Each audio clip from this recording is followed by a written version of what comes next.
Win 18! Win 18! 한! 안녕하세요, 반갑습니다. 픽다운입니다. 올해 오프시즌에 빅뉴스 하나 라마 잭슨 얘기는 말씀을 드렸는데 또 다른 빅뉴스가 바로 에런 로저스의 뉴욕 제츠로의 이적입니다. 에런 로저스라는 이 선수는 탤런트라고 하죠. 즉 공을 던지는 재능 기준으로는 역대 최고 중 하나라고 불리우는 선수인데 최근에는 패트릭 마홈즈의 존재 때문에 그런 말이 다소 좀 들어가긴 했지만 패트릭 마홈즈가 조금 더 이렇게 순수한 재능으로 기존의 정석들을 뒤엎으면서 클래스를 보여주고 있다면 에런 로저스는 이 재능에다가 기존 정석들을 더해서 그야말로 공을 던지는 모든 옵션에 있어서 가장 교과서적이고 역대 최고의 퍼포먼스가 아니냐라는 말을 듣는 선수 중 하나입니다. 05년도에 그린베이 패커스에서 데뷔를 해서 올해 19년 차였던 이제 에런 로저스는 그만큼 수상 내역도 어마어마한데요. 올 프로 1군 4번, 프로볼만 10번, 2010년대 올스타 선발, 정규 시즌 MVP 4회, 슈퍼볼 1회 우승이라는 엄청난 활약을 가진 그야말로 리그를 대표할 선수 중에 하나가 자신의 팀을 친정팀을 버리고 뉴욕 제츠로 이적을 하게 되었습니다. 이 이적의 파급력을 알아보기 전에 이 선수와 이 선수의 선임 간의 그 묘한 평행관계가 좀 재밌어가지고 그 이야기를 조금 해보려고 합니다. 에런 로저스가 05년도에 그린베이 패커스에 드래프트 됐다고 말씀드렸죠. 하지만 그 당시에 패커스에서는 이미 명예의 전당 헌액이 거의 예약되어 있는 쿼터백이 있었는데 바로 브렛 파브였습니다. 제 개인적으로는 원조 패트릭 마홈즈라고 해야 될까요? 굉장히 겁이 없고 재능 그 자체로 플레이하는 느낌의 선수 중에 하나였는데 이 브렛 파브의 성적도 보면은 어마어마합니다. 올프로 3회, 프로볼 11회, 90년대 올스타의 선발, 100주년 NFL 역대 올스타 선발, MVP 3회 수상, 슈퍼볼 1회 우승 등 그야말로 어마어마한 성적을 보여줬던 선수인데 이 선수가 재밌는 게 커리어 막바지는 00년대 초중반부터 해서 실력과 위상이 조금씩 흔들리기 시작해요.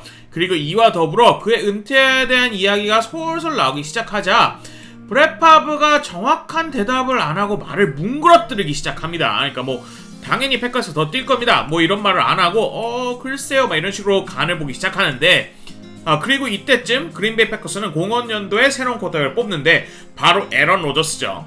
당시에 많은 이들에게 1라운드 1번 픽을 두고 경쟁할 재능이라 뽑혔던 에런 로저스는 05년도 드래프트 1순위에 있던 샌프란시스코 49어스가 그를 뽑지 않고 넘어가자 쭉쭉쭉쭉쭉 순위가 떨어져서 무려 24번 픽에서 픽이 되는데요. 현지판 드래프트 데이이자 1라운드 드래프트 내내 에런 로저스의 얼굴을 카메라가 비추면서 NFL 역사상 가장 다이나믹했던 드래프트라고 불리기도 합니다. 그렇게 1라운드에 뽑힌 에런 로저스지만 자신의 선임 쿼터백 브렛 파브 때문에 무려 3년간을 필드에 올라서지 못하는데요. 이 사이에 브렛 파브는 정말 은퇴를 할까? 모르겠어. 할까? 말까? 이런 식으로 정말 끝없이 간을 보았고 08년 드디어 브렛 파브가 은퇴 기자회견을 발표하고는 은퇴를 하는 줄 알았는데 또 갑자기 은퇴를 번복하면서 뉴욕 제츠로 이적을 하게 되는데요. 당시만 해도 여러모로 정말 조금만 틀어졌다면 구단이 망가지는 되게 수순같이 걷는 길 중에 하나이기도 했거든요. 그만큼 이 브렛 파브가 간을 보고 검증되지 않은 에런 로저스에 대한 끝없는 논의는 당시 패커스 팬들에게 초패닉 모드이자 하루하루 불안한 시절이었습니다. 물론 그럼에도 결국 에런 로저스가 명정급 퍼포먼스를 보여주면서 많은 사람들은 그래도 다행이다 하고 넘어갔지만 최근 몇 년간 에런 로저스와 그린베이 패커스의 행보가 이 시절에 굉장히 유사해요.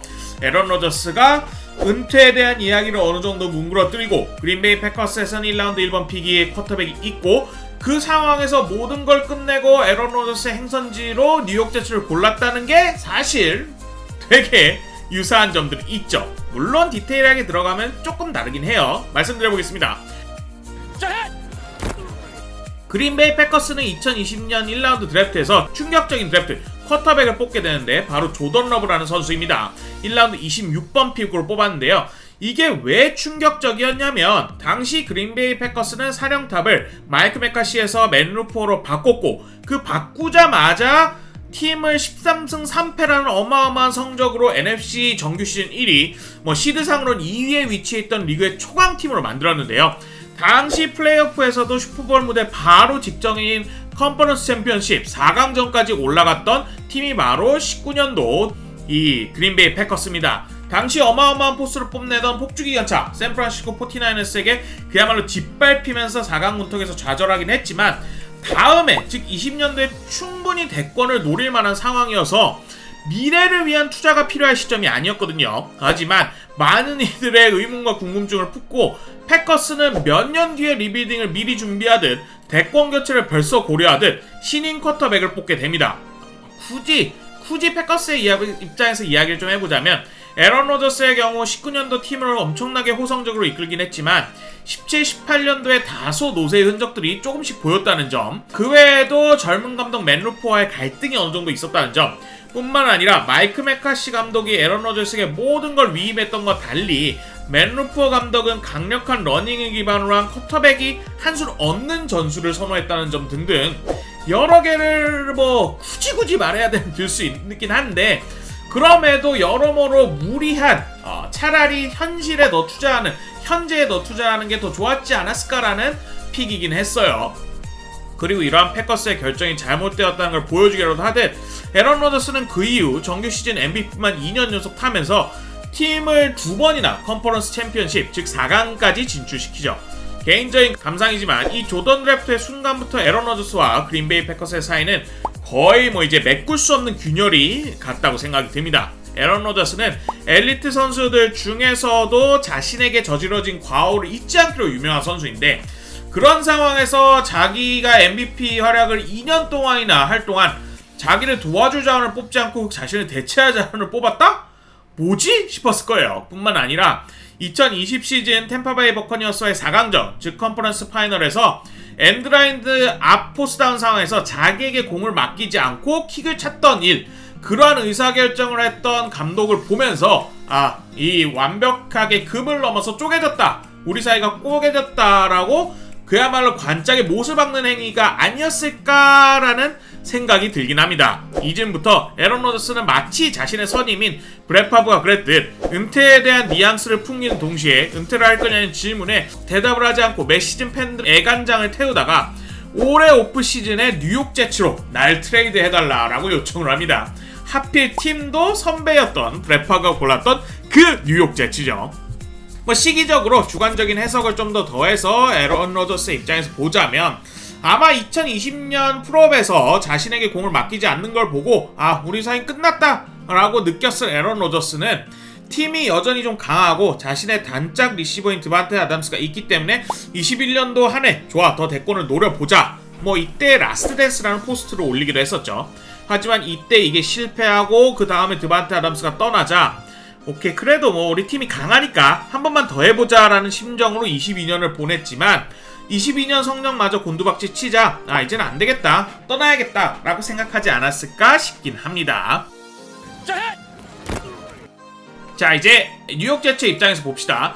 뉴욕 제츠의 역사는 슬픔과 아픔의 역사 중 하나예요. 뉴욕 제츠는 1960년대 NFL에서 한 획을 그었던 슈퍼볼 우승, 당시의 명전 쿼터백인 존 에이머스 이후 명전 쿼터백은커녕 리그를 대표할 쿼터백조차 거의 없었는데 NFL에서 대표적으로 손에 꼽히는 고통받는 팀 중 하나였습니다. 지금 뉴욕 제츠의 팬들은 그 어느 때보다 들뜰 겁니다. 이 뉴욕 제츠라는 팀은 팀 전력상으로 봤을 때 엄청난 포텐셜이 있는 팀인데요. 수비 쪽은 각자의 포지션에서 리그의 1, 2에 들어갈 선수들인 1선 수비인 퀸앤 윌리엄스와 2선 수비인 소스 가드너도 있습니다. 뿐만 아니라 뉴욕 제츠도 에런 로저스가 이 거대한 뉴욕 시장에 순조롭게 적응할 수 있도록 그가 좋아하는 코치와 리시버들 정말 왕창 사주고 있어요.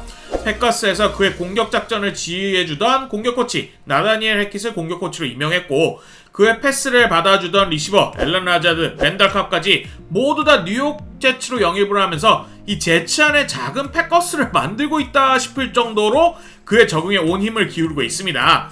그렇기 때문에 이 에런 로저스의 영입은 그야말로 뉴욕 제츠를 비롯한 모든 NFL 팬들의 기대감을 폭주를 시키고 있어요. 쿼터백을 지켜주는 가장 중요한 역할을 하는 양끝 오라인, 태클들이 뛰어나지 않아서 걱정이 좀 있을 수 있긴 하지만 에런 로저스가 공을 던짐에 있어서 거의 완벽에 가깝고 특히나 잘하는 게 바로 빠른 타이밍 패스라는 거라 그리 큰 문제가 되지 않을 수는 있습니다. 오히려 전술적으로 보았을 때 에런 로저스와 뉴욕 제츠의 성공에서 가장 중요한 피스는 바로 게럿 윌슨일 수 있습니다. 올해 공격수 루키에 뽑혔던 리시버 게럿 윌슨은 분명히 엄청난 성장을 해야 되는데요. 에런 로저스가 MVP를 받고 득세하던 시절을 보면 항상 그가 어떻게 던져도 공을 잡아주는 그렉 제닝스, 조디 넬스, 드반테 아담스 등의 각각의 시대마다 초A급 리시버이자 에런 로저스가 제일 좋아하는 리시버 타겟이 있었습니다. 그런 면에서 이 게럿 윌슨이 드반테 아담스급으로 급격하게 성장을 해야 되고, 무엇보다 에런 로저스와의 호흡이 맞아떨어져야 될 정도로 오프시즌에 굉장히 많은 연습을 해야 되지 않을까 싶어요. 극대화되어야 뉴욕 제츠가 바야흐로 몇십 년 만에 대권을 노리고 버팔로 빌스, 마이애미 돌핀스, 뉴잉글랜드 페이트리어츠라는 강팀들이 넘쳐난 디비전에서 승리를 취할 수 있을 겁니다. 최근에는 어느 정도 트렌드 있기까지 한 명전 베테랑 쿼터백들이 커리어 말년에 구단을 옮기고 있는데요. 시대를 대표할 쿼터백 중 하나인 에런 로저스, 시카고 베어스의 오너라고도 불리는 이 에런 로저스가 어떤 퍼포먼스를 보여줄지 기대가 됩니다. 감사합니다.